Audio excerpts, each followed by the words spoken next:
उसके बारे में हम बात करेंगे, ऐसे पे ऑफ कर सकते हैं। Then definitely money game, money is the game. So money management जब गेम है तो उस गेम्स के कुछ ना कुछ रूल होंगे, और जो लोग उस रूल को फॉलो करते हुए गेम में एंटर करते हैं, और गेम की सबसे बड़ी चीज होती है गेम में बने रहना, क्विट नहीं करना है। सो आप मनी गेम के रूल्स को फॉलो करते हुए लॉन्गर टर्म में गेम में बने रहेंगे, देन डेफिनेटली आपकी जीत सुनिश्चित है। सो आपको मनी गेम के रूल्स को फॉलो करना है। कौन कौन से रूल्स हैं उसके बारे में हम बात करेंगे, बट डेफिनेटली ये पर्टिकुलर सेशन है हमारा डेट से रिलेटेड। तो क्यों लोग लोन लेते हैं उसके बारे में आप अपना व्यू पॉइंट चैट में लिख सकते हैं कि लोग क्यों लोन लेते हैं, क्या ऐसे रीजन होते हैं जिसकी वजह से लोगों को लोन लेने की जरूरत पड़ती है। जो भी आपके माइंड में रीजन है वो आप लिख सकते हैं।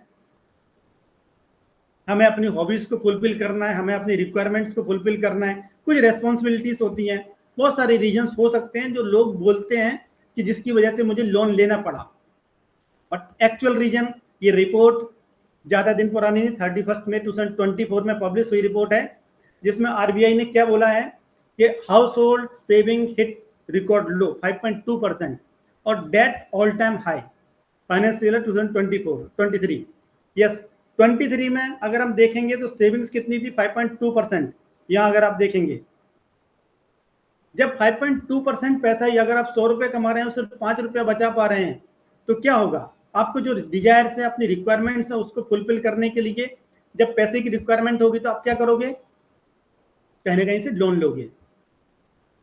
यहां देखिए 2021 का केस है जहां 11.6% लोगों ने पैसा बचाया। क्यों बचाया, इस टाइम कोविड चल रहा था, कोविड के टाइम पे आपको एक्सेसिबिलिटी नहीं थी, बाहर नहीं जा सकते थे मार्केट में। आप जब मार्केट में नहीं जा सकते थे आपको पैसा खर्च करने का मौका नहीं मिला।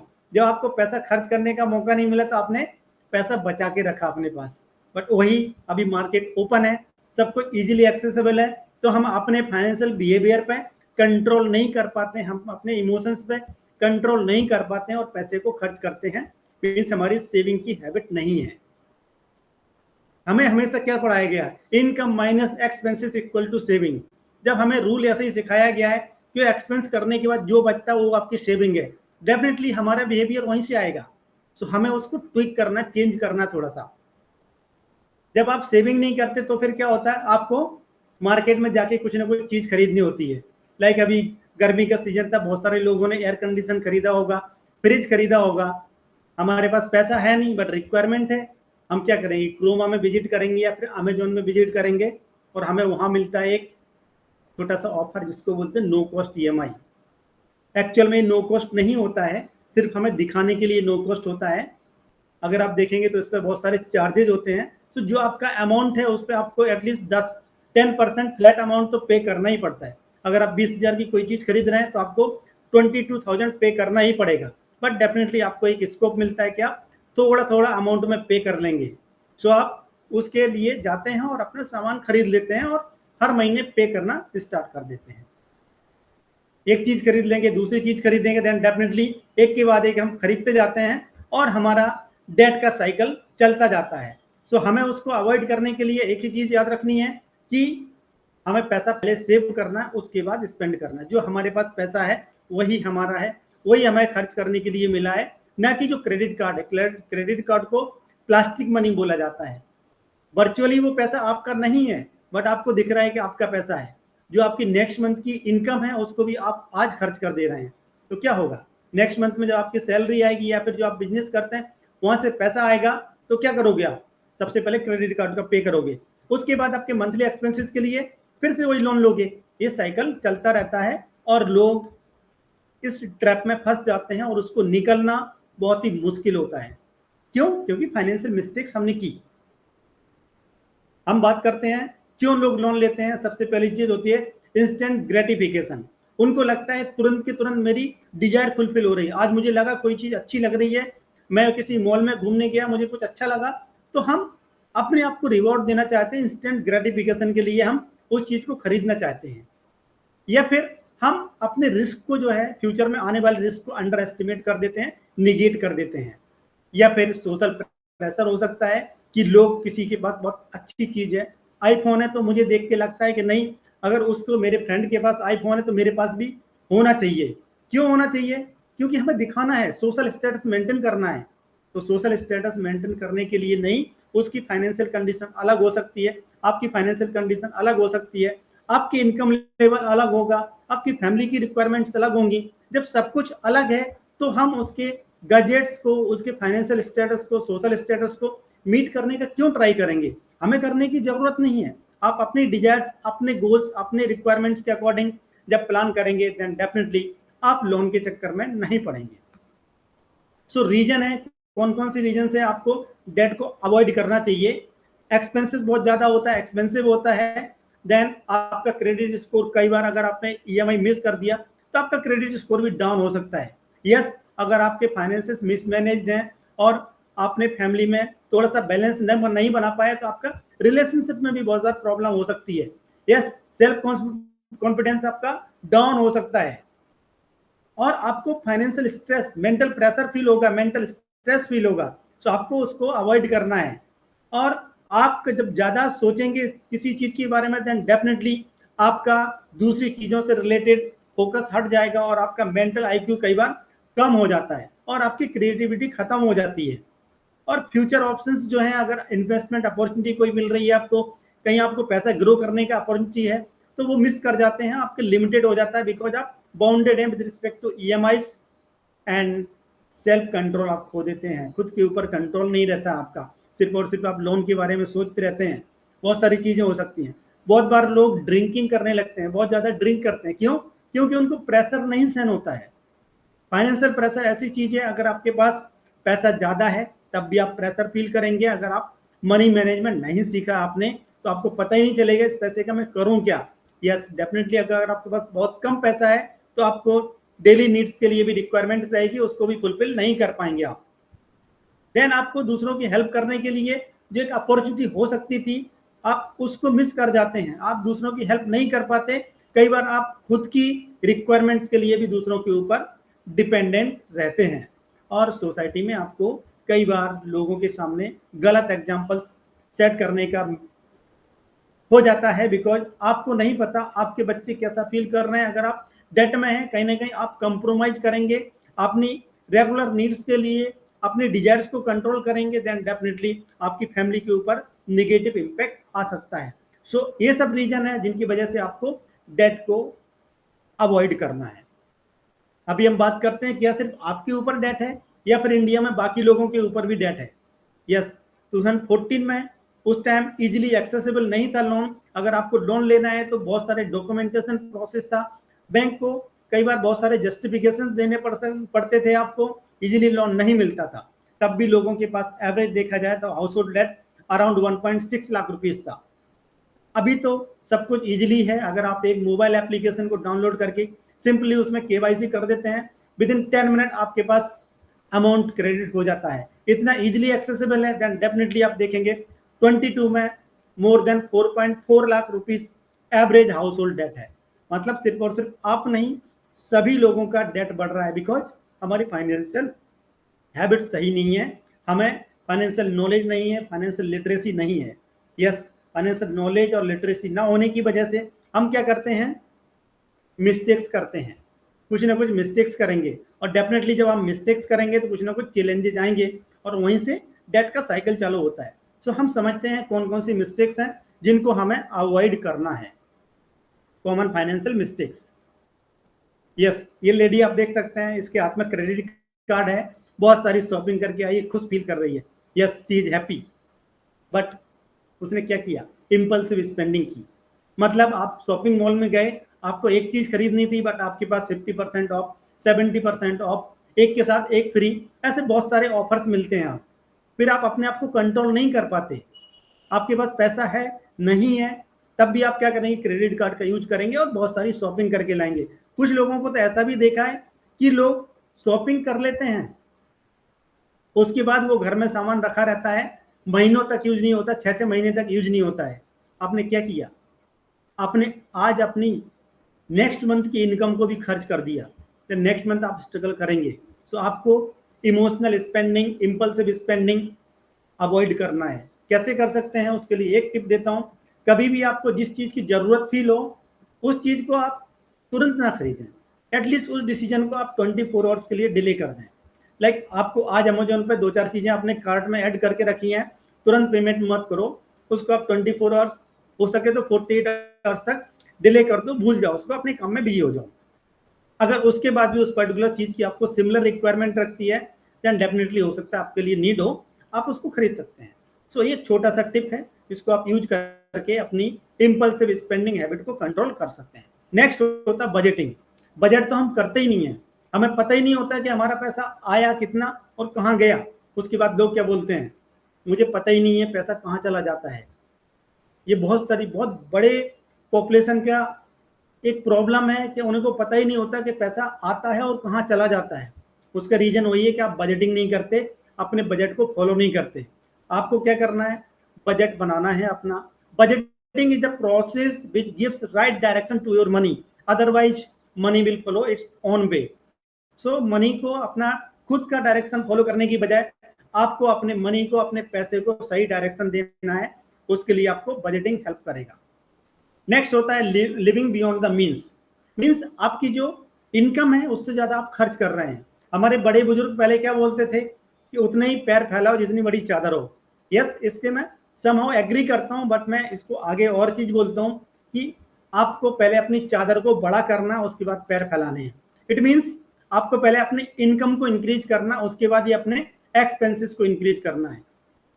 लोग क्या करते हैं, इनकम इंक्रीज होने से पहले ही अपने एक्सपेंसेस को बढ़ा लेते हैं। अगर आप जॉब में हैं तो बहुत बार लोग क्या करते हैं, अप्रैल में मेरा इंक्रीमेंट आने वाला है, ठीक है, जनवरी फरवरी में कुछ नया काम कर लेते हैं, कुछ नई ईएमआई स्टार्ट कर लेते हैं। क्यों? आपको जरूरत नहीं है, पहले आप अपनी इनकम को इंक्रीज होने दो, उसके बाद अपने उस हिसाब से प्रॉपर बजटिंग करके आप कितना एडजस्ट कर सकते हैं, उस हिसाब से अपने एक्सपेंसेस को इंक्रीज करना है। आपको अपने इनकम से ज्यादा कभी भी एक्सपेंस नहीं करना, अदरवाइज आपको फिर लोन लेना पड़ेगा, लोन का फिर से साइकिल स्टार्ट हो जाएगा आपका। देन होता है not setting financial goals. Financial goals आपको अगर पता नहीं है, अपने अपने डिटरमाइन नहीं किए हैं, देन डेफिनेटली आपको ये नहीं पता कि आप कहाँ जा रहे हैं।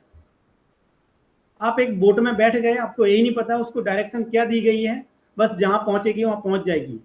यही इस तरह से अगर फाइनेंशियल गोल्स डिटरमाइन नहीं किए हैं, देन आपको नहीं पता चलेगा कि आपकी लाइफ में कौन कौन से मेजर गोल्स हो सकते हैं, कौन कौन से ऐसी चीजें हो सकते हैं जिसके लिए आपको अच्छा अमाउंट की जरूरत पड़ेगी। देन सडनली आपके पास कोई गोल आ जाता है, उसको बीट करने के लिए आपको या तो अपनी ग्रोइंग इन्वेस्टमेंट है उसको डिसकंटिन्यू करना पड़ता है, या फिर आप कहीं से उधार लेते हैं।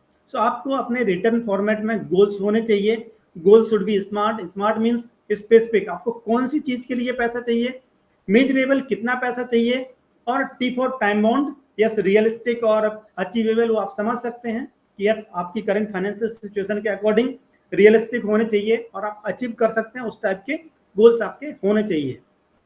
लाइक आपका बच्चों की एजुकेशन के लिए हो सकता है, खुद का घर खरीदने के लिए हो सकता है, कार परचेज करने के लिए, या फिर उसको रिन्यू करने के लिए, रिप्लेस करने के लिए हो सकता है, आपके खुद की रिटायरमेंट के लिए हो सकता है, ट्रैवल प्लान हो सकता है आपका फैमिली के साथ में। जो भी आपके गोल्स हैं उसको आप गोल को लिखिए, आपके टाइम फ्रेम लिखिए, कब आपको करना है उसको अचीव, एंड उसके लिए आज करंट वैल्यू क्या है उसकी, वो लिखना है, ताकि आप फ्यूचर वैल्यू पता कर पाए कंसिडरिंग इन्फ्लेशन। जब आप इस तरह से अपने गोल्स को डिटरमाइन करेंगे, देन डेफिनेटली आप अपने गोल्स को अचीव करने के लिए कुछ न कुछ प्लान बनाएंगे। अदरवाइज मैं हमेशा अपने कम्युनिटी में बोलता हूँ लोगों को, अगर आपके गोल्स डिटरमाइन नहीं है, मीन्स आपकी लाइफ एक सर्कल के अराउंड गोल गोल घूमती रहेगी। सो आपको सर्कल के अराउंड नहीं घूमना है, आपके रिटन फॉर्मेट में गोल्स होने चाहिए। यस, नेक्स्ट आता है नॉट हैविंग इमरजेंसी फंड। हम इमरजेंसी फंड के बारे में सोचते ही नहीं है, हमें पता ही नहीं होता है। कोविड के टाइम में ऐसे कितने लोग थे जिनकी जॉब चली गई थी, इमरजेंसी प्रिपेयरनेस नहीं थी, क्या हुआ, लोगों ने उधार लिया लोगों से, या फिर बहुत बार लोगों को खाने के लिए भी परेशान होना पड़ा, वो रेडी नहीं थे उस पर्टिकुलर चीज के लिए। यस, इमरजेंसी हमें कभी बता के नहीं आती है, हमें कुछ नहीं पता कल क्या होने वाला है। सो अगर आप फाइनेंशियली प्रिपेयर्ड रहेंगे, आपने इमरजेंसी सिचुएशन के लिए कुछ ना कुछ फंड्स अपने पास इकट्ठा किया हुआ है, देन डेफिनेटली आपके पास एक जो साइकोलॉजिकल प्रेशर है उसको आप कम कर सकते हैं। सो आपको अपने पास इमरजेंसी फंड होना बहुत जरूरी है। कितना रखना है, क्या रखना है, वो हम आगे बात करेंगे। देन नेक्स्ट होता है I am young, I am healthy, I don't need health insurance, neglecting health insurance. Health related issue एक ऐसा चीज है जो आपको पता नहीं है कब आपकी हेल्थ खराब हो जाए। अभी मैं फिट दिख रहा हूँ, हो सकता है कि थोड़े टाइम बाद मुझे नहीं पता क्या होने वाला है। तो अगर आपने हेल्थ इंश्योरेंस लिया हुआ है, यस डेफिनेटली हो सकता है बहुत सारे लोगों को उनके एम्प्लॉयर ने हेल्थ इंश्योरेंस प्रोवाइड किया हो, बट मैं हमेशा रिकमेंड करता हूँ अपार्ट फ्रॉम योर एम्प्लॉयर आपको खुद का फैमिली का हेल्थ इंश्योरेंस होना बहुत जरूरी है। क्यों लेना है? बिकॉज एम्प्लॉयर का प्रोवाइड किया हुआ हेल्थ इंश्योरेंस तभी तक है जब तक आप उस पर्टिकुलर एम्प्लॉयर के साथ कनेक्टेड हैं। द मोमेंट आपको किसी रीजन से उस जॉब को छोड़ना पड़ा या फिर आपने जॉब को छोड़ दिया, तो उस पर्टिकुलर टाइम में आप और आपकी फैमिली अनइंश्योर्ड है। उस टाइम पे अगर कोई मेडिकल इमरजेंसी आती है तो आपको खुद पैसा पे करना पड़ेगा और वो बहुत बड़ा बर्डन हो सकता है आपके ऊपर, आपकी सेविंग्स को डिस्टर्ब कर सकता है, आपको ईएमआई के ट्रैप में ला सकता है। लास्ट मंथ अराउंड 22 से 26 में हॉस्पिटल में एडमिट था। सो मेरा टोटल हॉस्पिटल का बिल जो बना था विद इन 3 days 56,000 बना था। थैंक गॉड कि मैंने इंश्योरेंस लिया हुआ था और उसकी वजह से मैं हेल्थ उस पर्टिकुलर हॉस्पिटल से जब डिस्चार्ज होकर आया तो मैंने 600 रुपीज ही पे किया। वो भी क्यों पे करना पड़ा? क्योंकि कंज्यूमेबल्स की कॉस्ट थी जो कि इंश्योरेंस के अंडर कवर नहीं होती, उतना ही पे करना है। अभी आपको एम्प्लॉयर से अलग क्यों लेना है उसके बारे में एक चीज और बोलता हूं मैं कि एम्प्लॉयर सपोज एक सर्टेन पीरियड आप लॉन्ग टर्म के लिए किसी एम्प्लॉयर के साथ कनेक्टेड हो 45 ईयर्स 50 ईयर्स, उसके बाद आप छोड़ देते हो या फिर ड्यू टू सम रीजन आपको वो जॉब छोड़नी पड़ती है, तो उस टाइम अगर आप मार्केट में अपना हेल्थ इंश्योरेंस लेने जाएंगे तो आपका प्रीमियम जो होगा आपकी एज के अकॉर्डिंग कैलकुलेट होगा। हो सकता है उस टाइम तक आपके पास कोई ऐसी डिजीज हो जो कि इंश्योरेंस वाला आपको मना कर दे कि आपको हेल्थ इंश्योरेंस नहीं दे सकता। तीसरी चीज, कुछ ऐसी डिजीज होती हैं जिनका कुछ लॉक इन पीरियड होता है, वेटिंग पीरियड होता है 2 साल 3 साल का। तो अगर आपके पास प्री एग्जिस्टिंग डिजीज है उसको कवर नहीं किया जाएगा और साथ में आपको 3 साल तक किसी डिजीज को कवर करने के लिए वेट करना पड़ेगा। सो आप जितना जल्दी हो सके उतना जल्दी हेल्थ इंश्योरेंस ले लें अपना। कितना लेना है? यस, मिनिमम 5 लाख का, 10 लाख तक का ले सकते हैं, या फिर आप जिस सिटी में रहते हैं उस पर्टिकुलर सिटी में हेल्थ इंश्योरेंस रिलेटेड मीन्स जो मेजर सर्जरी की कॉस्ट आती है उसके इक्विवेलेंट आपको हेल्थ इंश्योरेंस अपना और आपकी फैमिली का इंडिविजुअल मेंबर का कवर करना है। देन नेक्स्ट होता है ignoring retirement planning. Yes, retirement is the most important but most ignored goal of life.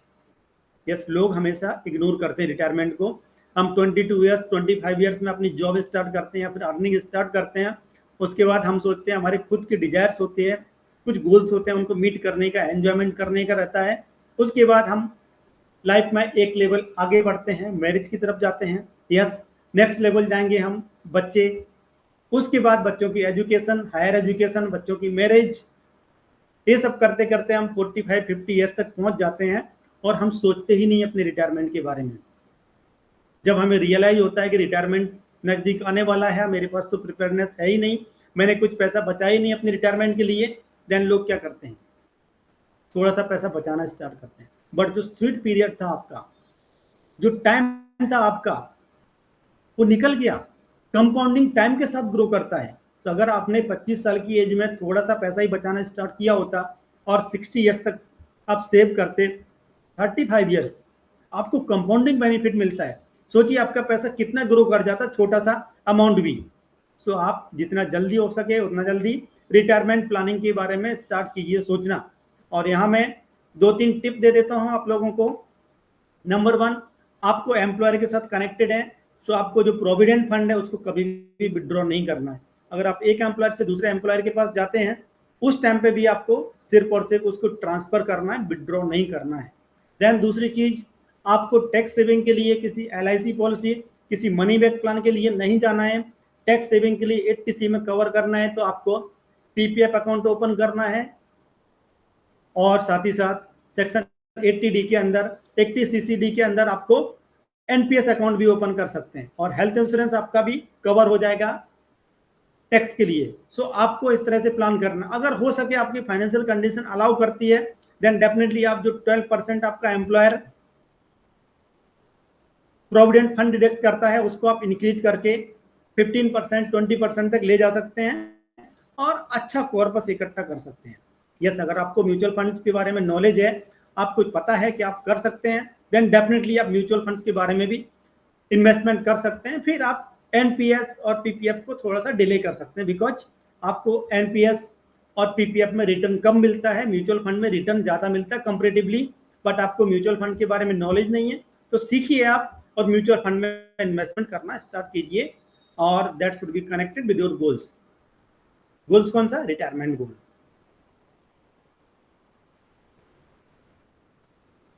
Then ये सब चीजें, इतनी सारी चैलेंजेस हैं, इतनी सारे प्रॉब्लम्स हैं, इनका सॉल्यूशन क्या हो सकता है, या फिर आपने कौन कौन सी प्रॉब्लम्स फेस की हैं, कौन कौन सी ऐसी मिस्टेक्स हैं जो आपने की हैं। यस, जो मैंने मिस्टेक्स यहाँ लिस्ट आउट किया है, सारी की सारी मिस्टेक्स मैं अपनी लाइफ में कर चुका हूँ।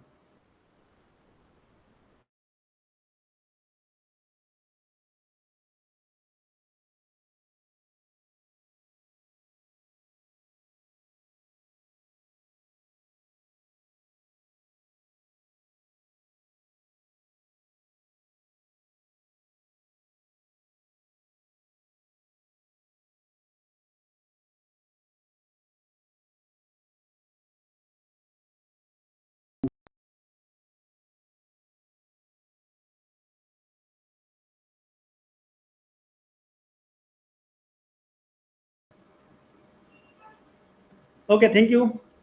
यस, सो सॉल्यूशन एक ही है, दैट इज फाइनेंशियल लिटरेसी। अगर आपको फाइनेंशियल लिटरेसी है, इट मीन्स आप अपने financial challenges, financial problems, financial mistakes को अवॉइड कर सकते हैं। फाइनेंशियल लिटरेसी हम लोग बोलते हैं कि हमें कॉलेज में नहीं सिखाया गया, स्कूल्स में नहीं सिखाया गया, हमारे पेरेंट्स ने नहीं सिखाया। यस, ये प्रॉब्लम है। क्या ये प्रॉब्लम सिर्फ और सिर्फ इंडिया में है या फिर सब जगह है, वो भी हम बात करेंगे। बट उससे पहले हम बात करते हैं, लोग बोलते हैं कि मुझे ये सब पता है कि कौन कौन सी मिस्टेक्स आती है, इसमें नया क्या है। नया कुछ नहीं होता है, कोई कुछ चीज नई नहीं सिखाई जाती है आपको। सिर्फ आपको क्या करना होता है, आपकी रेस्पॉन्सिबिलिटी लेनी होती है, because your personal finance is a personal responsibility. और जब आपको ये सब पता है, तो आपको अपनी लाइफ में इंप्लीमेंट करना है, आपको एक्शंस लेने हैं। The moment you will start taking actions, you will become action taker, और action takers are the money makers. So आपको एक्शंस लेना स्टार्ट करना है। बट उससे पहले हम बात करते हैं फाइनेंशियल लिटरेसी स्टेट्स की। So Denmark is the highest literacy country, जहां 70% पॉपुलेशन फाइनेंशियली लिटरेट है। अगर 71% पॉपुलेशन फाइनेंशियली लिटरेट है, मींस वहां भी 29% पॉपुलेशन फाइनेंशियली लिटरेसी नहीं है, या बोलेंगे फाइनेंशियली इलिटरेट है। देन बात करते हैं वर्ल्ड वाइड एवरेज की, तो 33% adults are financially literate. 33% population financially literate है, means 67% major component, 2/3 of the population are financially illiterate, जिनको पता ही नहीं है अपने फाइनेंसेस को कैसे मैनेज करना है, कैसे अपने पैसे को संभालना है, कैसे बजटिंग करनी है, कैसे एक्सपेंसेस को ट्रैक करने हैं, कैसे अपने इंश्योरेंस को प्लान करना है, कैसे अपने फाइनेंशियल गोल्स को प्लान करना है, उनको पता ही नहीं है। यस, 33% वर्ल्ड वाइड है, बट इंडिया कहाँ है, हम लोग कहाँ हैं उसमें, कोई बता सकता है? Yes, we are below the average line. India में फाइनेंशियल लिटरेसी 27% ही है। अगर 27% 73% पॉपुलेशन फाइनेंशियली इलिटरेट है, जिसको पता ही नहीं है। जब पता नहीं है, उसकी वजह से क्या होता है, मैक्सिमम लोग लोन के ट्रैप में फंस जाते हैं, फाइनेंशियल मिस्टेक्स करते हैं, उसकी वजह से मैक्सिमम लोगों की लाइफ में सिमिलर टाइप के फाइनेंशियल चैलेंजेस आते हैं। सो हमें फाइनेंशियल चैलेंजेस को अवॉइड करने के लिए फाइनेंशियल लिटरेसी अपने अंदर लानी बहुत जरूरी है। जब आप अपने आप को फाइनेंशियली लिटरेट बनाएंगे, देन डेफिनेटली आप अपनी फैमिली को भी एजुकेट करेंगे, और आपकी नेक्स्ट जनरेशन को, आप अपने बच्चों को भी सिखाएंगे फाइनेंशियल हैबिट्स के बारे में। तो एटलीस्ट आप खुद सीख के नॉट ओनली अपनी लाइफ को चेंज कर रहे हैं, अपनी नेक्स्ट जनरेशन को भी चेंज करेंगे, अपने बच्चों की लाइफ को भी चेंज कर सकते हैं, अगर आपने फाइनेंशियल लिटरेसी अपने अंदर डेवलप कर ली, नॉलेज ले ली तो। यस, 33% वर्ल्ड वाइड एवरेज है, 57% एडल्ट्स आर यूएस में, अगर हम बात करेंगे तो। यस, डेफिनेटली हम बात करते हैं अगर रेशो वाइज मैन वुमेन का, देन 35% मोन and 30% women are financially literate.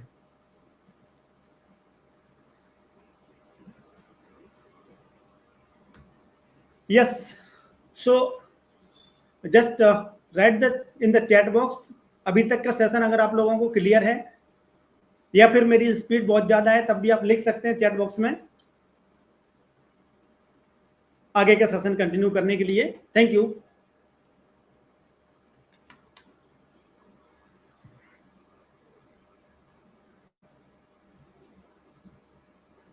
Yes, so financial literacy हमें क्या मिलेगा? फाइनेंशियल प्लानिंग सीखेंगे हम. फाइनेंशियल प्लानिंग सीख के हमारे पास क्या रहेगा? यस, फाइनेंशियल प्लानिंग सेंटर में है, उसके अराउंड ये सब चीजें हैं. देन डेफिनेटली आपका कंटिजेंसी अवेलेबिलिटी, जो हम बात कर रहे थे इमरजेंसी प्लानिंग की. सो आपका इमरजेंसी प्लान कुछ ना कुछ बनाया जाएगा, रेडी किया जाएगा, और आप वहां से सीखेंगे कैसे आप अपने आप को इमरजेंसी के लिए रेडीनेस रख सकते हैं. उसके बाद हम रिटायरमेंट प्लानिंग की बात करते हैं. रिटायरमेंट आपको कब प्लान करना है, कितना पैसा इन्वेस्ट करना है, आपको रिटायरमेंट के लिए कितने पैसे की रिक्वायरमेंट रहेगी, आपका करंट जो एक्सपेंसेस है उसके अकॉर्डिंग आपके रिटायरमेंट के टाइम पे कितना एक्सपेंसेस की जरूरत रहेगी, आपको कितना कॉर्पस की जरूरत रहेगी, और उस पर्टिकुलर पैसे को आपको कहाँ इन्वेस्टेड रखना है, सब आपको फाइनेंशियल प्लानिंग के अंदर सिखाया जाता है. आपको इंश्योरेंस नीड्स आपकी और आपकी फैमिली की कितनी है, उसके बारे में पूरा असेसमेंट किया जाता है, ताकि आपको एक प्रॉपर अम्ब्रेला मिल पाए, जहां से आप कोई भी अनएक्सपेक्टेड थिंग जो होती है आपकी लाइफ में उनको आप अवॉइड कर पाए. यस, डेफिनेटली हम फाइनेंशियल गोल्स की बात की थी. सो फाइनेंशियल गोल्स को हम डिटरमाइन करेंगे. गोल्स को डिटरमाइन करने के बाद हमारा जो इन्वेस्टमेंट होगा रैंडमली नहीं होगा, that will be based on your goals, that is called goal based investing. So आपको गोल बेस्ड इन्वेस्टिंग करना है. देन आपका कैश फ्लो मैनेज किया जाएगा. कैश फ्लो मैनेज करने के लिए आपके पास मीन्स आपका जो इनकम है और जो आपके एक्सपेंसेस हैं उसको प्रॉपरली मैनेज किया जाएगा. जो हम बात कर रहे थे कि हमारे इनकम से ज्यादा हमारे एक्सपेंसेस होते हैं, देन ओनली हम डेट ट्रैप में फंसते हैं, लोन के ट्रैप में फंसते हैं. सो हम अपने कैश फ्लो को ऐसे मैनेज करेंगे ताकि हम अपने एक्सपेंसेस को अपने इनकम से कम रख पाए. या तो हम अपनी इनकम इंक्रीज करेंगे या फिर अपने एक्सपेंसेस को कट डाउन करेंगे. हम कुछ ना कुछ ऐसा टेक्निक देखेंगे. देन जब आप प्लान करते हैं, अपने इन्वेस्टमेंट करते हैं अपने गोल्स के अकॉर्डिंग, देन डेफिनेटली आपको हेल्प मिलती है आपके फाइनेंशियल गोल्स को अचीव करने के लिए. Yes, financial viability to generate sufficient income to operate और meet operating payment debt commitment. So आपको फाइनेंशियल वायबिलिटी मिलती है कि आप सफिशिएंट इनकम कैसे जनरेट कर पाए ताकि आप अपने ऑपरेटिंग पेमेंट्स जो भी आपके रेगुलर एक्सपेंसेस है उनको पे ऑफ कर पाए, और साथ ही साथ आपने जो लोन्स लिया हुआ है उनका ईएमआई को प्रॉपरली मैनेज कर पाए. And last but not the least, inflation impact. कोई बताएगा आज के 10 साल पहले अगर आपके पास 10 लाख रुपए रहा होता तो क्या उसकी वैल्यू सेम रहती? डे बाय डे इंक्रीज हो रहा है. so, जब इन्फ्लेशन इंक्रीज हो रहा है तो हमारे पैसे की बाइंग कैपेसिटी कम हो रही है. सो हमें अपने पैसे को ऐसी जगह इन्वेस्टमेंट करना होता है जहां से हमारा पैसा इन्फ्लेशन को बीट कर पाए, ताकि हमारे पैसे की वैल्यू सिमिलर बनी रहे. इसको एक एग्जांपल से समझते हैं. लाइक आप एप्पल खरीदने जाते हैं तो 200 रुपीज पर केजी एप्पल मिलता है. एक साल बाद आप जाएंगे तो 7% और 8% के आसपास हमारा इन्फ्लेशन रेट है. तो 200 रुपीज पे 7% और 7.5% 215 रुपीज हुआ. तो अगर आपने अपने पैसे को जो 200 रुपए थे आज है आपके पास, उसको आपने प्रॉपरली ग्रो नहीं किया तो नेक्स्ट ईयर आपको 1 किलो एप्पल नहीं मिलेंगे, उससे कम मिलेगा. जो भी आपको 900 ग्राम मिलेगा, 950 ग्राम मिलेगा उस पर्टिकुलर कैलकुलेशन के अकॉर्डिंग, बट आपके पैसे की बाइंग कैपेसिटी कम हो जाती है. सो आपको अपने पैसे को ऐसी जगह इन्वेस्टमेंट करना है ताकि आपका पैसा इन्फ्लेशन को बीट कर पाए और आपके लिए फ्यूचर में भी बाइंग कैपेसिटी आपके पैसे की सेम रह पाए. सो ये इन शॉर्ट फाइनेंशियल प्लानिंग है जो हम सिखाते हैं आगे कि आपको कैसे करनी है. यस, उसके बारे में हम प्रोसेस बात करते हैं. सो आपका डेटा कलेक्ट किया जाता है, जो भी आपके नाम से लेकर के आपके डेट ऑफ बर्थ, आपकी फैमिली मेंबर्स कौन कौन से हैं, फैमिली में आपके डिपेंडेंट कौन कौन से हैं, आपकी इनकम कितनी है, आपके एक्सपेंसेस कितने हैं, आपके फाइनेंशियल गोल्स कितने हैं, कब कब उन गोल्स को मीट करना है, उसके लिए कितनी रिक्वायरमेंट है आपको फंड्स की, सबको डेटा गैदर किया जाता है। उसके बाद आपके फाइनेंशियल गोल्स को डिटरमाइन और उसका ऑब्जेक्टिव भी आपको पता किया जाता है। जब आपके पास ये दो चीजें डेटा रेडी हो जाता है, उसके बाद आपकी करंट फाइनेंशियल सिचुएशन को हम लोग असेस करते हैं और उसके बाद आपके लिए एक सेपरेट कस्टमाइज प्लान बनाया जाता है और उसके बाद आपको इम्प्लीमेंटेशन प्लान दिया जाता है कि आप कैसे इम्प्लीमेंट कर सकते हैं, कहाँ इन्वेस्टमेंट कर सकते हैं, कैसे अपने पैसे को ग्रो कर सकते हैं ताकि आप अपने गोल्स को अचीव कर पाएं। यस, कोई भी चीज मॉनिटर की जाती है, मॉनिटर करेंगे तभी हम उसको रेगुलर रिव्यू करेंगे तो हमें वहां से फीडबैक मिलेगा, जो भी आपकी रिक्वायरमेंट्स है वो मीट हो पा रही है या नहीं हो पा रही है, देन डेफिनेटली आपको हेल्प मिलती है कि आप अपने प्लान को रिव्यू कर पाएं और जो भी नेसेसरी चेंजेस हैं उनको आप कर पाएं। So this is the process of financial planning. Next हम बात करते हैं 3 secrets to become debt free. Yes, debt free बहुत बड़ा वर्ड है, इतना आसान नहीं है। अगर आपने लोन लिया है, सालों की मिस्टेक की है आपने, सालों साल, उसके बाद आपने अपने ऊपर डेट का वर्डन लिया हुआ है, सो एक दिन में पॉसिबल नहीं है, बट लॉन्ग टर्म प्रोसेस है। अगर आप कंसिस्टेंसी के साथ प्रोसेस को फॉलो करते जाएंगे देन डेफिनेटली आप अपने आप को डेट फ्री कर पाएंगे। सो हम बात करते हैं कौन कौन से डेट फ्री होने के सीक्रेट्स हैं। सबसे पहली चीज होती है assess your current financial situation. Yes, आपको करंट फाइनेंशियल सिचुएशन पता होनी चाहिए। ये जस्ट वैसा ही है जैसे कि आप अगर गूगल मैप पे जाते हैं, कोई आपको लोकेशन पूछना है कहाँ जाना है, तो डेफिनेटली आपको सबसे पहले करंट लोकेशन डालनी पड़ती है। सिमिलर वे में अगर आपको फाइनेंशियली कुछ अचीव करना है अपनी लाइफ में, तो आपका गोल तो पता है, आपको कहाँ जाना है, डेस्टिनेशन पता है, बट आपको करंट सिचुएशन नहीं पता है, तो आप अपने गोल को कैसे प्लान कर पाएंगे? कैसे पता चलेगा कौन सा रोड मैप फॉलो करना है, कौन कौन सी आपको चीजें फॉलो करनी है? इसलिए आपको आपके करंट फाइनेंशियल सिचुएशन पता होना बहुत जरूरी है। देन नेक्स्ट होता है building financial foundation. Yes, financial foundation example के साथ बात करते हैं। तो बिल्डिंग जब बनती है, कोई लाइक बिल्डिंग बन रही है, एक 3 स्टोरी और 4 स्टोरी और 10 स्टोरी बिल्डिंग बन रही है, सो उसमें क्या होता है, पहले डीप में जाके खुदाई करते हैं, उसमें से मिट्टी निकालते हैं और उसमें सॉलिड मटेरियल डालते हैं।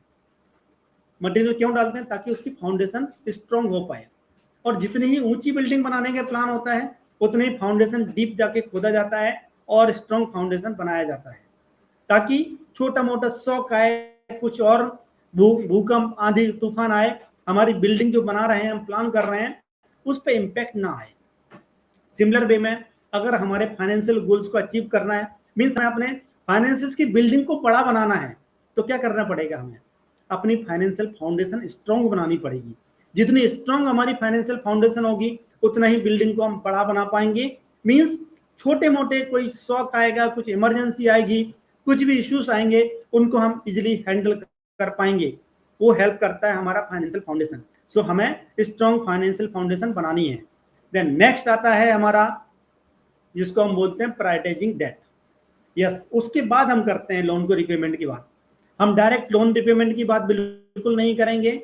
ये नहीं कि अगर आपको आज 50,000 रुपये बोनस मिल गया, आपने जाके लोन को पे कर दिया, और हो सकता है आपने टेन्योर कम कर लिया हो 6 महीने का, 3 महीने का, बट कल को आपके पास कोई इमरजेंसी आ गई फाइनेंशियली, आपने फिर से एक लोन ले लिया, क्योंकि आपके पास फंड्स तो है ही नहीं। आपको उसको अवॉइड करना है, अपनी फाइनेंशियल फाउंडेशन को स्ट्रांग बनाना है। सो हम कैसे करेंगे? स्टेप बाय स्टेप हम समझते हैं एक एक चीज को। यस, करंट फाइनेंशियल सिचुएशन आपको असेस करनी है। करंट फाइनेंशियल सिचुएशन असेस करने के लिए सबसे पहली चीज होती है list out your income sources. जो भी आपकी इनकम है, आपकी रेगुलर जॉब हो सकती है, वहां से इनकम है, आप सेल्फ एम्प्लॉयड हैं, वहां से जो भी इनकम आती है, आप कोई बिजनेस करते हैं, वहां से इनकम आती है, कोई आपने इन्वेस्टमेंट किया हुआ है स्टॉक्स वगैरह में, वहां से आपको डिविडेंड मिलता है, वो इनकम हो सकती है। कोई आपने ऐसा काम किया हुआ है जहां से आपको रॉयल्टी मिलती है, बुक वगैरह पब्लिश की हुई है, आपने कोई ट्रेडमार्क रजिस्ट्रेशन किया हुआ है, वहां से आपको कुछ ना कुछ पैसा आता है। आपने किसी को लोन दिया हुआ है, उधार दिया हुआ है, या फिर कहीं आपने इन्वेस्ट किया हुआ है जहां से आपको इंटरेस्ट मिलता है। साथ ही साथ आपको कैपिटल गेन भी हो सकता है, कोई आपने प्रॉपर्टी में इन्वेस्टमेंट किया है, शेयर मार्केट में इन्वेस्टमेंट किया है, म्यूचुअल फंड में, सो आपका कैपिटल गेन हो सकता है। कोई भी आपकी इनकम है, एनुअल इनकम, आपकी मंथली इनकम, अगर आपका 100 रुपए भी कहीं से आ रहा है, उसको भी आपको लिस्ट आउट करना है। जब आप अपने इनकम की लिस्ट बनाते हैं तब आपको पता चलता है कि यस मेरे पास इतनी इनकम है। देन नेक्स्ट स्टेप आता है जिसको हम बोलते हैं ट्रैक योर एक्सपेंसेस। यस, आपको एक्सपेंसेस का पता होना बहुत जरूरी है। हम लोग क्या करते हैं, अपने एक्सपेंसेस को ट्रैक नहीं करते, कभी भी ट्रैक नहीं करते तो क्या होगा, हमें पता ही नहीं रहेगा कि मेरे पास कितना खर्चा हुआ। मंथ के एंड में हम रिग्रेट करेंगे, यार बहुत सारा पैसा आया था कहाँ चला गया, मुझे पता ही नहीं है। तो आपको उसके लिए क्या करना है, स्टार्ट आइडेंटिफाइंग रेगुलर एक्सपेंसेस। जो भी आपके एक्सपेंसेस हैं उसको आपको आइडेंटिफाई करना है, उसको आपको लिस्ट आउट करना है, नोट डाउन करना है। और उसके लिए आप क्या कर सकते हैं, सिंपल मेथड्स फॉलो कर सकते हैं। एक आप पेन पेपर लेके अपने पास डेली लिख सकते हैं, या फिर आप एक्सेल शीट में लिख सकते हैं, या फिर कोई मोबाइल एप्लीकेशंस यूज कर सकते हैं। कोई भी तरीका है, अपने एक्सपेंसेस को आपको ट्रैक करना है। जो भी एक्सपेंसेस आप 10 रुपए भी कहीं कर रहे हैं खर्चा, उसको भी आपको लिखना है, उसको कैटेगराइज करना है। कैटेगराइज कैसे करेंगे, आपके नीड्स में गया, आपकी वांट्स में गया। नीड्स मतलब जो नेसेसिटी है जिसको आप कंप्रोमाइज नहीं कर सकते। वांट्स मतलब आपको कोई डिजायर थी, इच्छा थी कुछ अच्छा फील करने की, कुछ अपने लिए एंजॉय करने के लिए, कुछ करने के लिए, फैमिली के लिए कुछ भी करने के लिए, कुछ लग्जरी के लिए करने के लिए, जो भी था आप उसको कैटेगराइज करेंगे। जब आपने अपने इनकम को ट्रैक कर लिया, अपने एक्सपेंसेस को ट्रैक कर लिया, आपके पास एक रिकॉर्ड हो जाएगा। और ये रिकॉर्ड आपको एटलीस्ट 3 मंथ्स का रखना है। और अगर आप इसको अभी तक नहीं रखा है तो आज से स्टार्ट कर दीजिए। अदरवाइज अगर आप डिजिटल पेमेंट करते हैं तो प्रीवियस मंथ का अकाउंट स्टेटमेंट निकाल के उसको ट्रैक कर सकते हैं, लिस्ट आउट कर सकते हैं। आप अपने एक्सपेंसेस को ट्रैक करना बहुत जरूरी है। देन नेक्स्ट होता है know your net worth. Net worth, net worth क्या है, net worth is snapshot of your financial position at a specific time point. Yes, हम एक्चुअली कितने अमीर हैं कितने गरीब हैं वो हमें किसी को देख के पता नहीं चलता। किसी की हमें 4 व्हीलर देख के कि उसने 40 लाख की 50 लाख की गाड़ी खरीदी हुई है, या फिर 1 करोड़ के घर में रह रहा है, उसको देख के हम कभी भी ये अंदाजा नहीं लगा सकते कि क्या वो सच में अमीर है कि गरीब है। सिर्फ और सिर्फ उसकी नेटवर्थ ही होती है जो कि एक्चुअल चीज बताती है कि वो अमीर है या गरीब है। तो अगर आपको किसी के साथ कंपैरिजन करना, पहली बात तो मैं रिकमेंड नहीं करता हूँ किसी के साथ अपने आप को कंपेयर करना। अगर आपको करना भी है कभी तो फिर आपको उसकी फिजिकल चीजें देख के नहीं करना है कि वो ब्रांडेड शर्ट पहन रहा है, 10,000 रुपए के शूज पहन रहा है, रोलेक्स की वॉच ले रखी है, उसने बड़ी गाड़ी ले रखी है, घर में बहुत अच्छे से मेंटेन कर रखा है। उसको देख के आपको कभी भी मेजर नहीं करना है कि वो अमीर इंसान है। सिर्फ और सिर्फ उसकी नेटवर्थ से कंपेयर करना है आपको। द मोमेंट अगर दूसरों के साथ आपने कंपेयर फिजिकल चीजों से किया, आप अपने अननेसेसरी स्पेंडिंग करेंगे। हो सकता है जिसके साथ आप कंपेयर कर रहे हैं उसने सब कुछ लोन पे ले रखा हो और हर महीने ईएमआई पे कर रहा हो, आपको दिखाने के लिए आपको लग रहा है कि बहुत अमीर इंसान है वो, बट नहीं है। So your personal net worth is the difference between your assets and liabilities. So हम समझते हैं आपके टोटल असेट्स जो भी रहेंगे और टोटल लायबिलिटीज जो रहेंगी उनका डिफरेंस जो आएगा दैट इज योर नेटवर्थ। कौन कौन सी चीजें हमारी असेट्स होती है, कौन सी लायबिलिटीज होती है, उसके बारे में हम समझते हैं।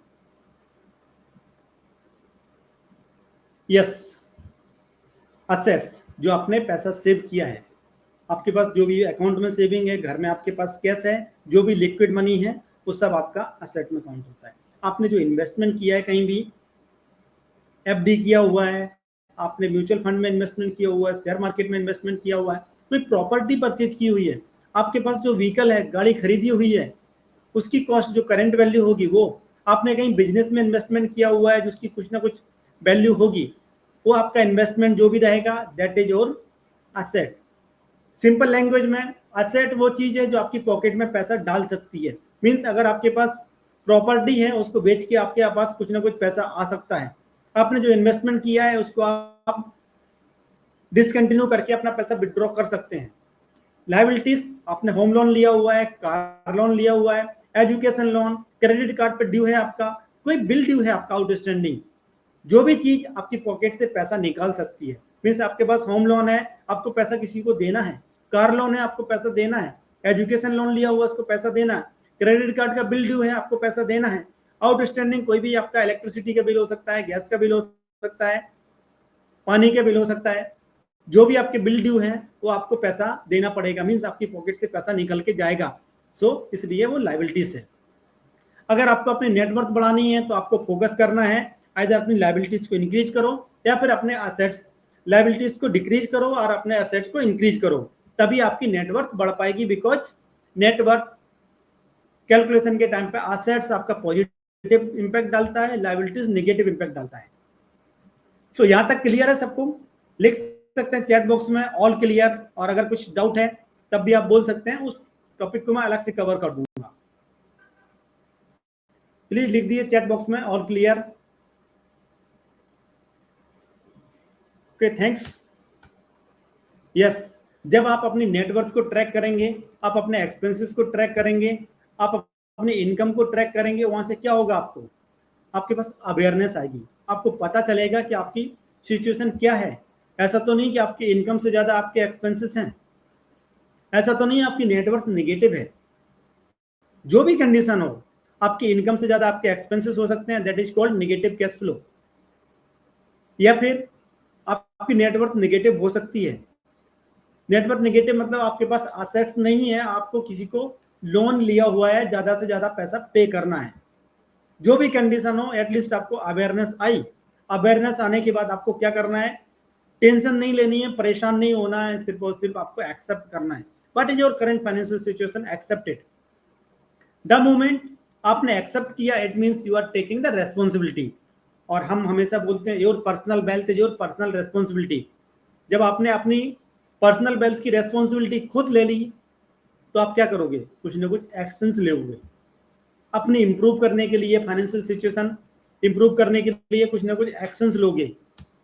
सो जब आप एक्शंस लोगे, you become action taker, and my mentor says action takers are the money makers. So आपको एक्शंस लेने हैं। देन नेक्स्ट आता है हमारा सीक्रेट नंबर 2। सीक्रेट नंबर 2 क्या बोलता है, build strong financial foundation. Yes, आपको स्ट्रॉन्ग फाइनेंशियल फाउंडेशन बनानी है। सबसे पहली चीज उसके लिए आती है क्रिएटिंग बजट। आप किसी के पास भी जाएंगे, कोई भी फाइनेंशियल प्लानर होगा, कोई भी आपको सही गाइडेंस देने वाला फाइनेंशियल एजुकेटर होगा, वो आपको सबसे पहली चीज बोलेगा, आपके पास इमरजेंसी फंड रेडीनेस है कि नहीं है। अगर नहीं है तो उसको क्रिएट करो और अपना बजट बनाओ। और थर्ड थिंग, इनकम और एक्सपेंसेस का असेसमेंट करो। ये 3 चीजें 4 चीजें अगर आपने सीख ली, देन डेफिनेटली आप फाइनेंशियली अपने आप को स्ट्रॉन्ग बना सकते हैं। सो आपको बजट बनाना है, और बजट कैसा बनाना है, budget must be saving focused. क्यों? क्योंकि हम डेट रिपेमेंट की बात कर रहे हैं, लोन की बात कर रहे हैं कि हमें लोन पे ऑफ करना है। सो हमारे पास फोकस ये होना चाहिए कि हमें बजट से कितना ज्यादा से ज्यादा पैसा हम बचा सकते हैं। जो पैसा हम बचाएंगे उसको हम अलग अलग तरह से अपने फाइनेंशियल सिचुएशन को इंप्रूव करने में हेल्प मिलेगी, और जिसको हम फॉलो करेंगे 50-30-20 rule. A most popular rule है, जिसमें हमारा 50% हमारी नीड्स में जाता है, 30% हमारी वॉन्ट्स में जाता है, 20% सेविंग्स में जाता है। सो सिंस हम फोकस कर रहे हैं सेविंग की तरफ, तो मैं यहाँ आपको रिकमेंड करूंगा, थोड़ा सा ट्विक करने के लिए बोलूंगा कि आपका यहाँ 30% सेविंग्स की तरफ जाना चाहिए और 20% आपका वॉन्ट्स की तरफ जाना चाहिए। मीन्स आप अपनी डिजायर्स को, अपनी रिक्वायरमेंट्स को कंट्रोल करेंगे थोड़ा सा। यस, हो सकता है आज आपको लगे कि मैं अपने आप को लिमिट कर रहा हूँ, अपने आप को बाउंड कर रहा हूँ, बट जब आप 2-3 साल के लिए अपने आप को बाउंड कर लेंगे, थोड़ा सा कॉम्प्रोमाइज कर लेंगे अपनी डिजायर्स पे, देन डेफिनेटली द मोमेंट आप डेट फ्री हो जाएंगे, आपको कितना अच्छा फील होगा। जस्ट आप इमेजिन करके सोचिए कि अगर 20,000, 25,000, 50,000 रुपया महीना आप लोन पे कर रहे हैं, वो एक्स्ट्रा पैसा आपके पास बचने लगेगा, उसको आप कहीं इन्वेस्टमेंट करेंगे, खुद की डिजायर्स को फुलफिल करने के लिए, वांट्स को फुलफिल करने के लिए, एंजॉयमेंट के लिए आप स्पेंड करेंगे, कितना मजा आएगा आपको।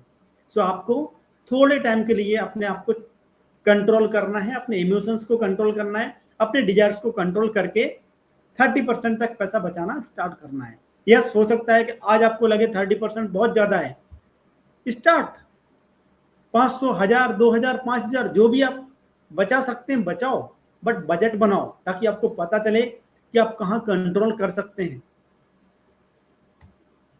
यहां से नेक्स्ट चीज आती है जो हमारी आती है, जब हम पैसा बचाएंगे उस पैसे को हमें रिडायरेक्ट करना है हमारे इमरजेंसी फंड क्रिएशन के लिए। हम डायरेक्ट अपने लोन पेमेंट की तरफ नहीं जाएंगे, इमरजेंसी फंड हमारे पास होना चाहिए। अभी कितना फंड होना चाहिए, बहुत सारे लोग बोलते हैं 3 महीने का होना चाहिए, 6 महीने का, 1 साल का होना चाहिए, बट जिसके पास अभी कुछ नहीं है उसके लिए मैं रिकमेंड करूंगा start with 1 month, target for 1 month. आपके पास ये टारगेट होना चाहिए कि 1 महीने के जो आपके एक्सपेंसेस हैं उसके इक्विवेलेंट आपके पास इमरजेंसी फंड होना चाहिए। लाइक आप 50,000 रुपये महीना खर्चा करते हैं, 50,000 द मोमेंट आपके पास हो गया तो आप क्या करेंगे, दूसरी चीजें कर सकते हैं, दूसरे प्लान कर सकते हैं, but you must have emergency fund.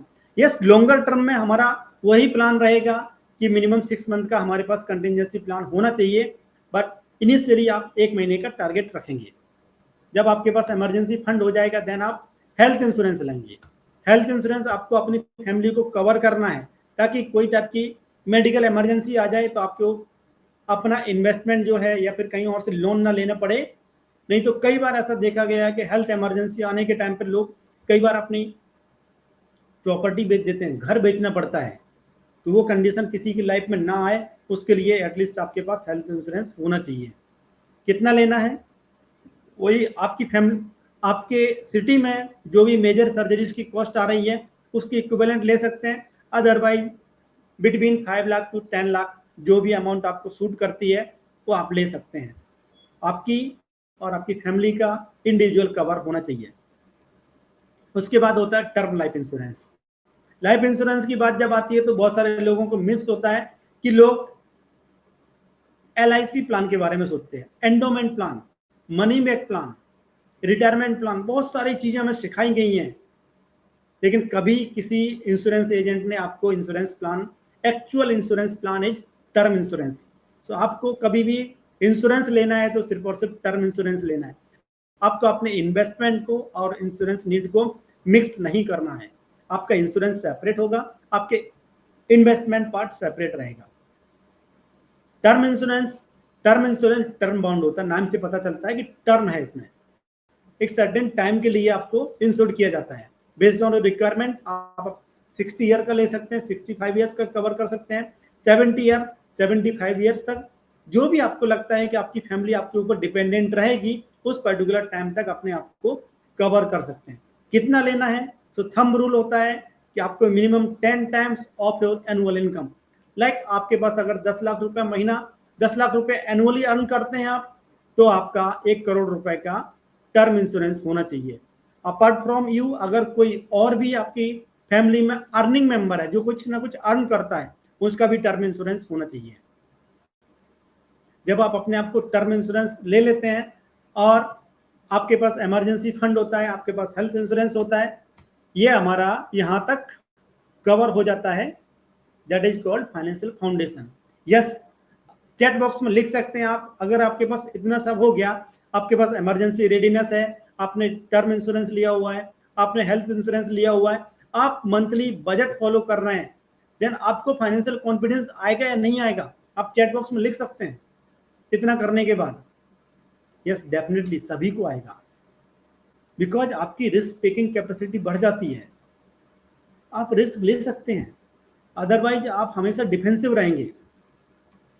इसके बाद हमारा थर्ड पार्ट आता है, that is called prioritise debt repayment. इसके बाद हम लोन की बात करेंगे, पेमेंट की।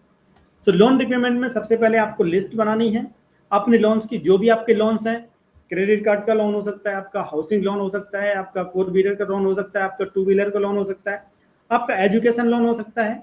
जो भी आपके लोन है उसको आपको लिखना है, टाइप ऑफ लोन, देन उसका बैलेंस अमाउंट कितना ड्यू है वो लिखना है, आपका इंटरेस्ट रेट कितना है उसको लिखना है, देन EMI कितना जाता है, मिनिमम EMI आप कितना पे करते हैं वो आपको नोट डाउन करना है।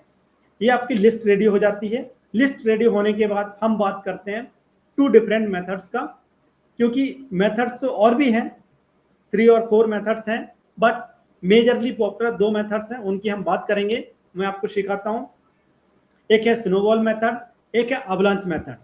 सो इनमें से कोई भी एक मेथड फॉलो करना है। पर्सनली स्नोबॉल मेथड को रिकमेंड करता हूं मेरी कम्युनिटी में, और जो मैंने सीखा है, जिसको यूज करके मैंने अपने आप को लोन से एटलीस्ट एक सर्टेन पीरियड तक फ्री रख पाया, और मैं अपने आप को मैनेज कर पा रहा हूँ। डेट फ्री लाइफ तो नहीं बोलूंगा मैं, बिकॉज मेरे पास भी लाइबिलिटीज हैं, बट एटलीस्ट मैं अपनी लाइफ को एंजॉय कर पा रहा हूँ। एक छोटे छोटे लोन्स मैंने सब खत्म कर लिए हैं। सो स्नोबॉल मेथड क्या होता है, स्नोबॉल मेथड में हम जब करते हैं, जो हमारे लिस्ट रेडी हुई है उस पर्टिकुलर लिस्ट को हम रीअरेंज करेंगे with respect to due amount. Like मेरे पास कोई एक लोन है जिसका 50,000 ड्यू है, किसी का 1 लाख ड्यू है, किसी का 2 लाख, किसी का 5 लाख। सो हम अरेंज करेंगे smaller debt to higher debt, means ascending order में हम पर्टिकुलर लिस्ट को अरेंज कर देंगे। जब हमने लिस्ट को अरेंज कर दिया तो हमारा जो सबसे छोटा डेट होगा, जिसका ड्यू अमाउंट सबसे कम होगा, उसको पे ऑफ करेंगे सबसे पहले। मीन्स जो हमने पैसा सेव किया था इमरजेंसी फंड के बाद, जो पैसा हर महीने बचाएंगे उसको हम स्नोबॉल की तरफ रिडायरेक्ट कर देंगे और हमारा एक लोन हर महीने थोड़ा एक्स्ट्रा पेमेंट जाएगा। रिमेनिंग जो लोन रहेंगे उसको हम हमारी जो मिनिमम ड्यू अमाउंट है, ईएमआई है, उसको ही पे करेंगे। जब आप ऐसे करते करते, लेट सपोज आपके पास 50,000 रुपए का कोई एक पर्सनल लोन है जिसको आप पे करेंगे, हर महीने 4,000 5,000 रुपए एक्स्ट्रा डाल पा रहे हैं आप अपने लोन को पे ऑफ करने के लिए, तो हो सकता है जो आपको 6 महीने बाद पे होने वाला था वो आपका 4 महीने में पे हो जाएगा। सो 4 महीने बाद आपका जो एक लोन पे ऑफ हुआ उसका ईएमआई फ्री हुआ, साथ ही साथ आप अपने बजट से कुछ ना कुछ पैसा बचा रहे हैं।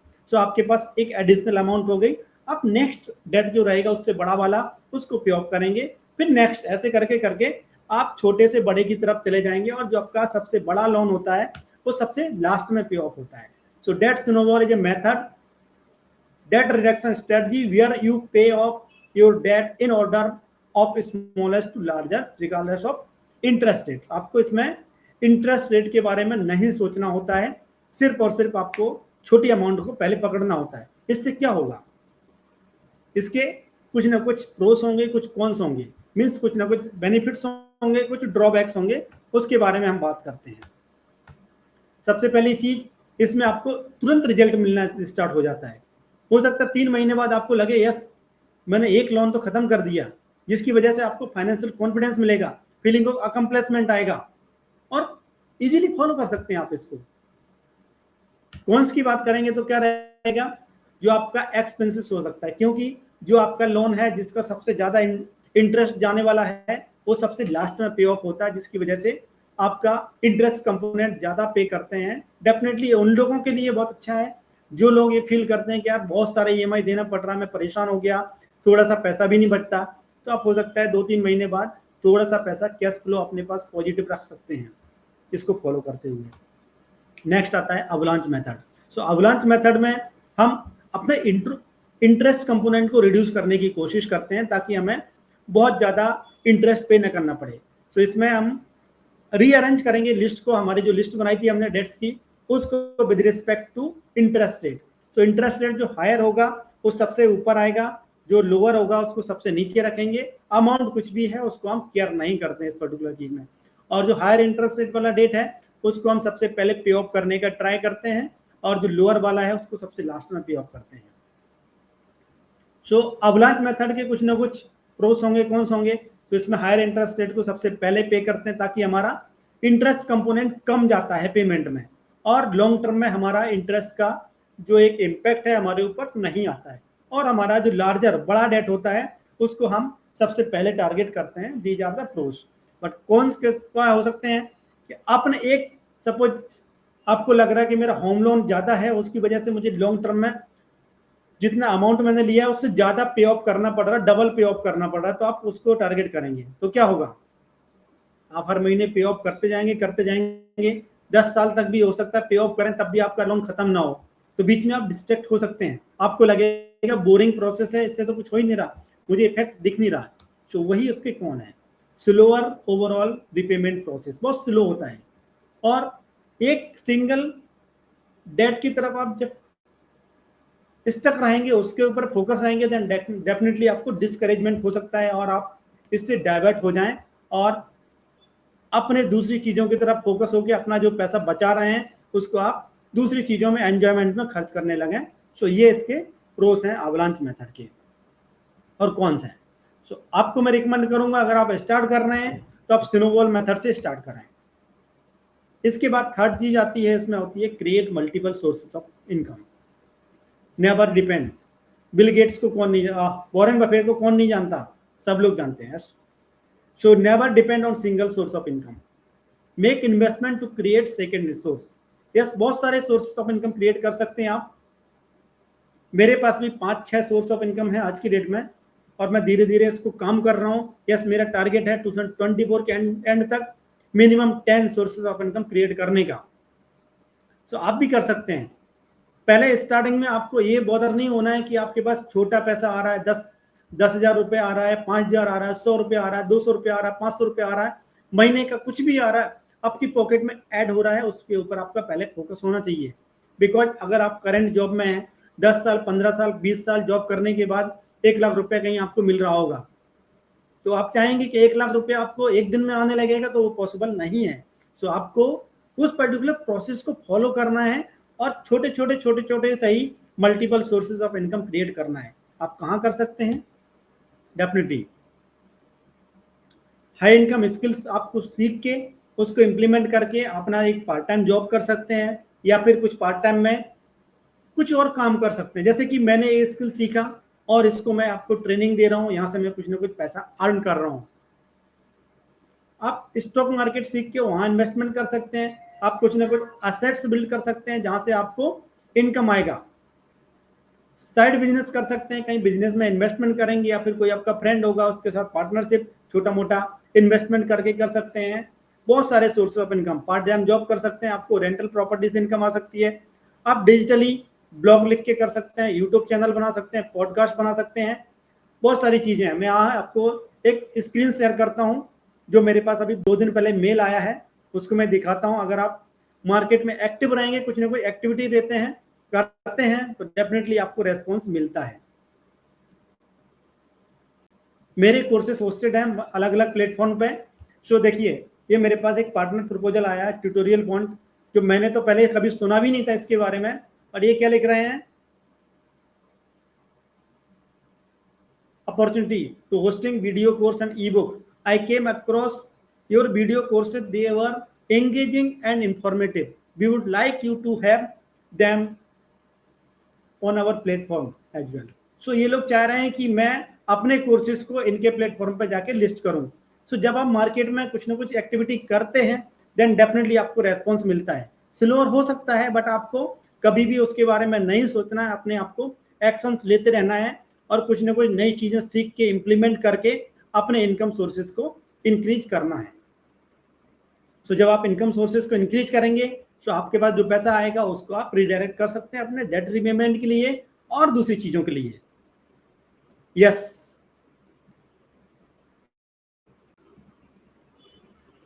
सो यहां तक आपको सीखने के बाद कैसा फाइनेंशियल कॉन्फिडेंस कैसा लग रहा है कि आप करंट फाइनेंशियल प्लान जो है वो आपको हेल्प करेगा आपके फाइनेंशियल गोल्स के लिए?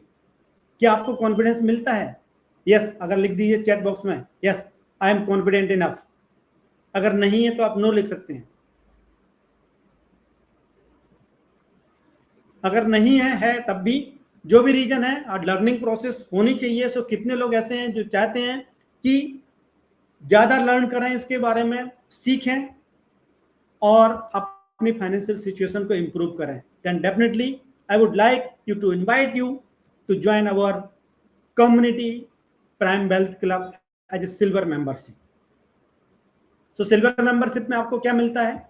Prime financial security model recorded course है, जिसकी वैल्यू है 9,999 रुपीज, जिसमें आपको 3 डे कोर्स है, बेसिक फाइनेंशियल कॉन्सेप्ट मिलेंगे।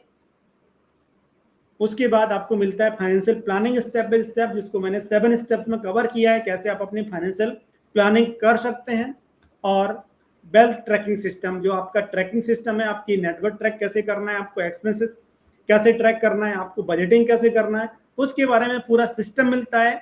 आपको कस्टमाइज शीट्स मिलती हैं, जिनको आप यूज करके इजीली अपने नेटवर्क को ट्रैक कर सकते हैं, अपने इनकम को ट्रैक कर सकते हैं, अपने एक्सपेंसेस को ट्रैक कर सकते हैं और अपना बजट इजीली बना सकते हैं। सो 3 डे कोर्स कंप्लीट होने के बाद आपको साथ में मिलता है मेरे साथ 30 मिनट से लेकर के 45 मिनट का 1-to-1 सेशन, जिसमें हम आपकी एक सीट प्रोवाइड की जाएगी, आपकी करंट फाइनेंशियल सिचुएशन को असेस करके, अपने फाइनेंशियल गोल्स को असेस करके कस्टमाइज प्लान दिया जाता है कि हाँ आपको इन्वेस्टमेंट करना है, कितना आपको इंश्योरेंस लेना है, कितना आपकी क्या नीड्स है, each and everything will be covered, जिसकी कॉस्ट है 1,999 रुपीज।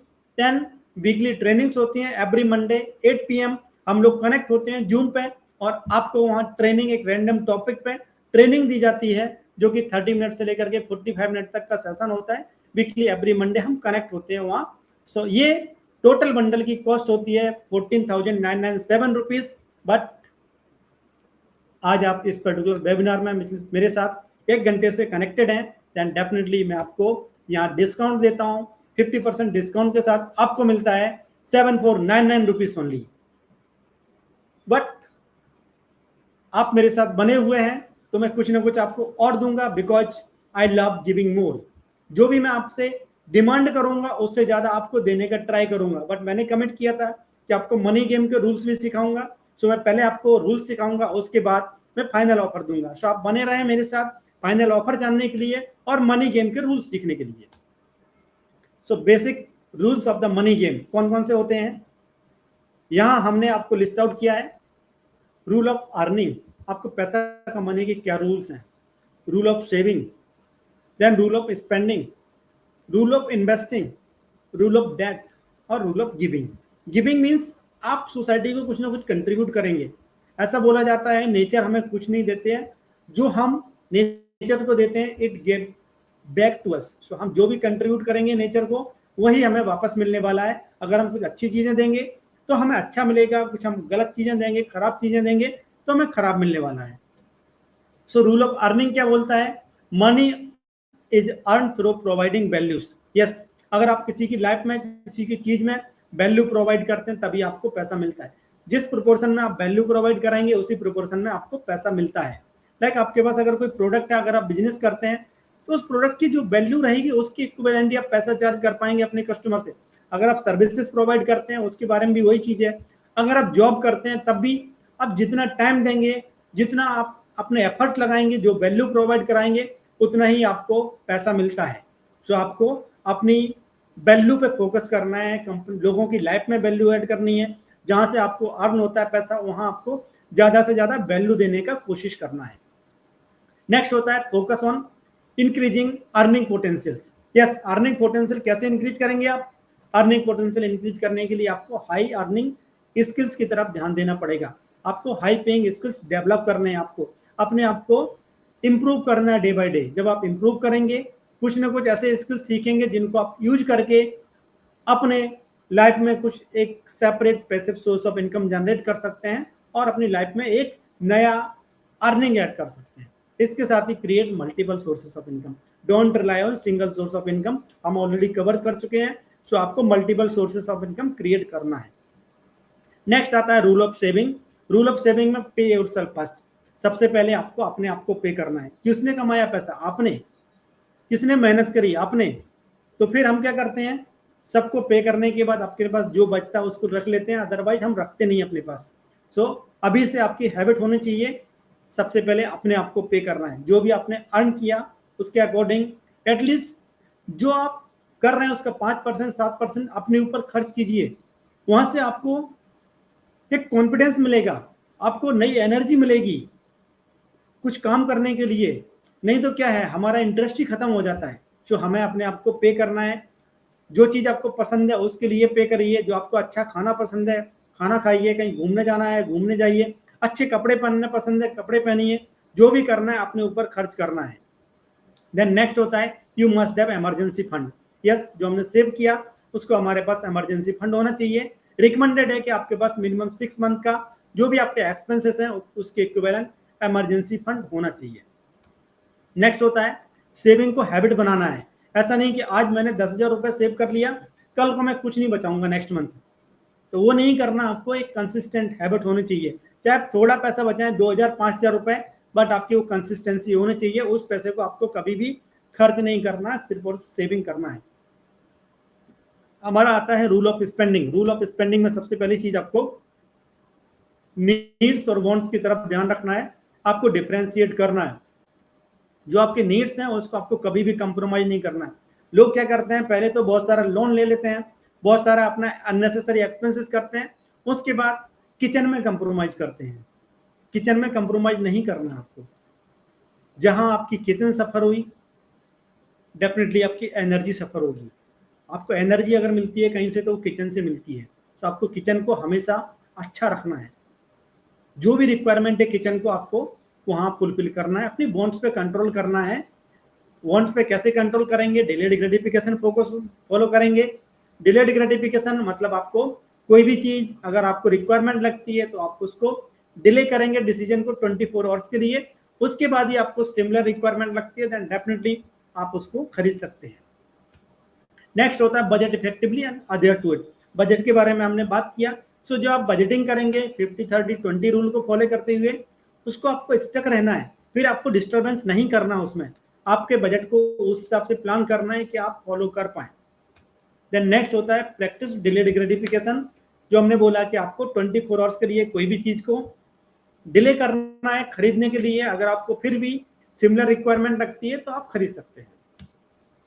नेक्स्ट होता है रूल ऑफ इन्वेस्टिंग, तो make money work for you. जो आपका पैसा है वो ऐसी जगह इन्वेस्टेड होना चाहिए जहां से आपका पैसा आपके लिए पैसा अर्न करके दे, और अर्निंग इतनी होनी चाहिए कि वो इन्फ्लेशन को बीट कर पाए, ताकि आपके पैसे की बाइंग पावर जो है सिमिलर बनी रहे या ज्यादा बनी रहे।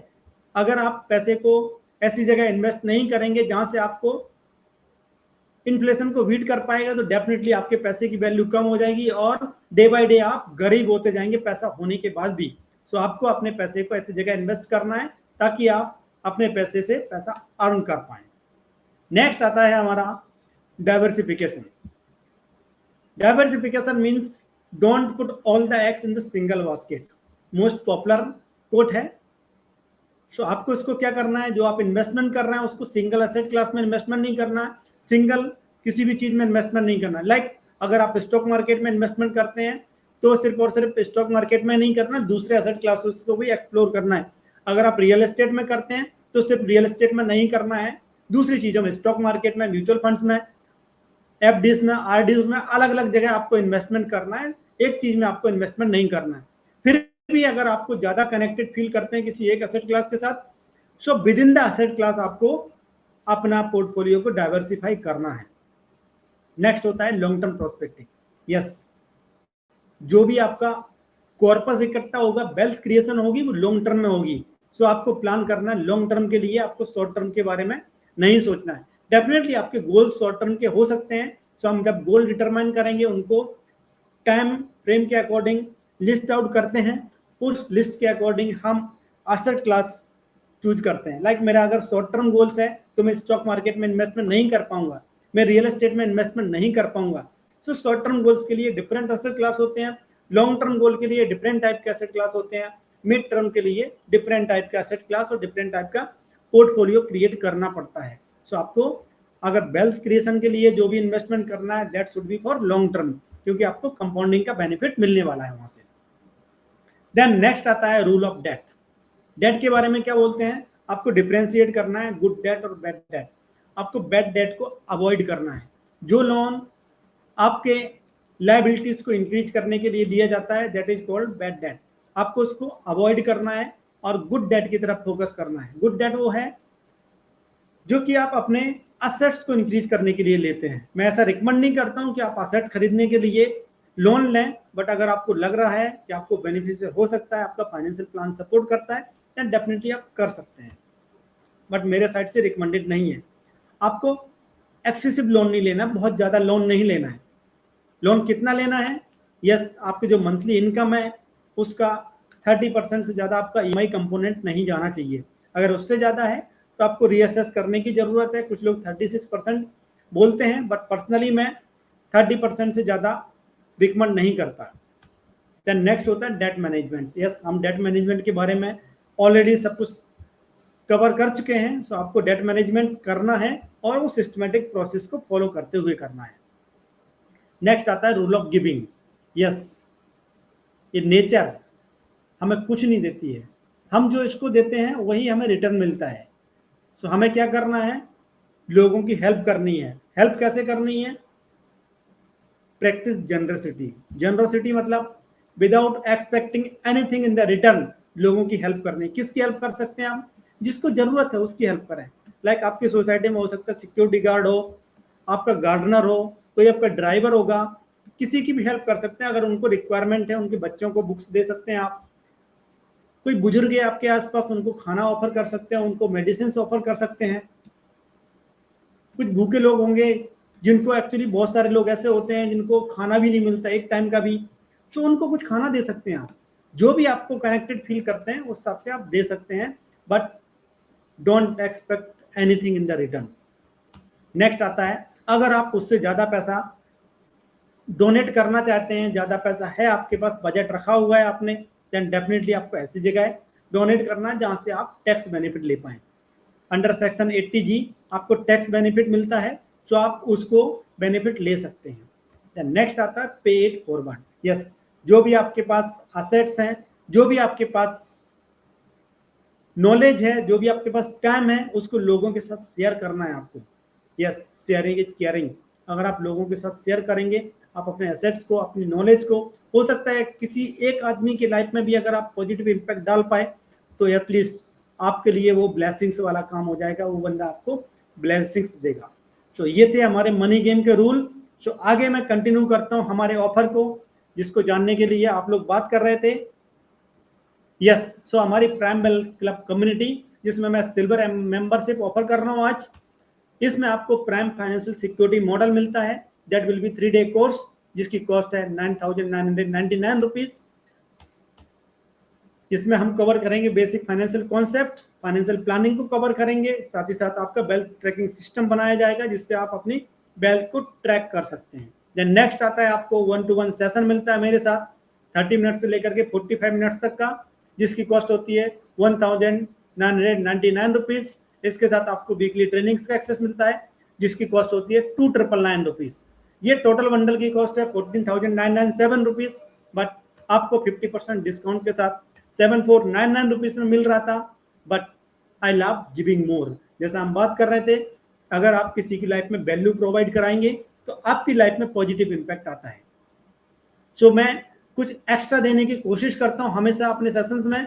सो मैं आपको मनी मैनेजमेंट ब्लूप्रिंट कोर्स दे रहा हूं, जिसकी कॉस्ट है 4,999 रुपीज। इसके साथ ही आपको मिलता है फाइनेंशियल बजट ब्लूप्रिंट कोर्स, जिसकी कॉस्ट होती है 4,999 रुपीज। फाइनेंशियल गोल सेटिंग की हमने बात की, तो गोल सेटिंग ब्लूप्रिंट कोर्स मिलता है आपको रिकॉर्डेड वर्जन, उसकी कॉस्ट 4,999 रुपीज। और रिटायरमेंट प्लानिंग के बारे में हमने बहुत कुछ बात किया था। तो रिटायरमेंट प्लानिंग आप कैसे करेंगे, कितना अमाउंट आपको अपने रिटायरमेंट के लिए सेव करना है, उस पर्टिकुलर अमाउंट को कहाँ सेव करना है, कहाँ इन्वेस्ट करना है, सब कुछ आपको इस पर्टिकुलर कोर्स के अंदर मिलेगा। और इसकी कॉस्ट होती है 4,999 रुपीज। सो ये टोटल गिफ्ट आपको मिलता है 19,996 रुपीज का, एब्सोल्युटली फ्री। इसके साथ जो भी एक्शन टेकर्स, बिकॉज मैंने बोला action takers are the money makers, जो भी एक्शन टेकर्स हैं उनके लिए मैं 15 मिनट के लिए एडिशनल बोनस देना चाहता हूं, that is called insurance planning blueprint course. 4,999 rupees जिसकी कॉस्ट है। और उसके साथ में रियल वेल्थ मास्टरी, ये मेरी बुक है, रियल एस्टेट इन्वेस्टिंग के ऊपर इसमें बात किया है मैंने। सो इसकी कॉस्ट है, अगर आप फिजिकल कॉपी लेने जाएंगे 4,999 रुपीज, ये आपको मिलता है absolutely free. So final offer जो रहता है हमारा वैलिड है फॉर 15 मिनट ओनली, जिसको हम प्राइम फाइनेंशियल सिक्योरिटी मॉडल मिलता है, कम्युनिटी एक्सेस मिलता है, और एक क्लैरिटी कॉल मिलती है मेरे साथ, जिसका बंडल का कॉस्ट था 14,997 रुपीज। इसके साथ में आपको 4 कोर्स मिल रहे थे, money management blueprint, budget blueprint, goal setting mastery and retirement planning blueprint course.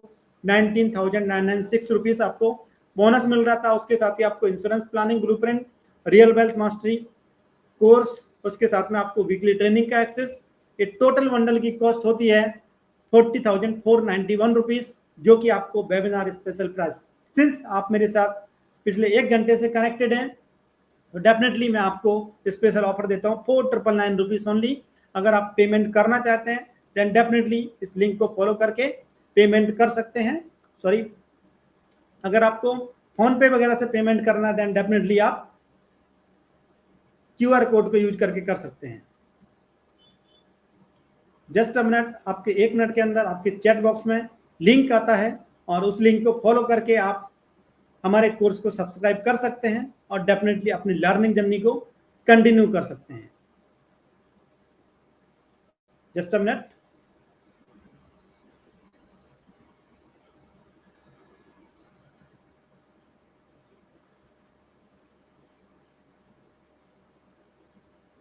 Yes, आपके चैट बॉक्स में लिंक पहुंच चुका है, इसको फॉलो करके आप पेमेंट कर देंगे और उसके बाद मुझे चैट बॉक्स में लिखेंगे पेमेंट डन, देन डेफिनेटली मैं आपको मेल पे डिटेल भेजूंगा जहां से आप अपना लॉगिन एक्सेस कर सकते हैं एलएमएस का, और जो भी आपके बोनसेस हैं और मेन कोर्स आप एक्सेस कर सकते हैं। ये वैलिड है ऑफर फॉर 15 मिनट ओनली। सो 12:30 पे ये ऑफर क्लोज हो जाएगा। उसके बाद अगर आपको पेमेंट करना है देन डेफिनेटली आपको 7499 रुपीज पे करने पड़ेंगे। So those who are interested can follow the link and make the payment. Thank you.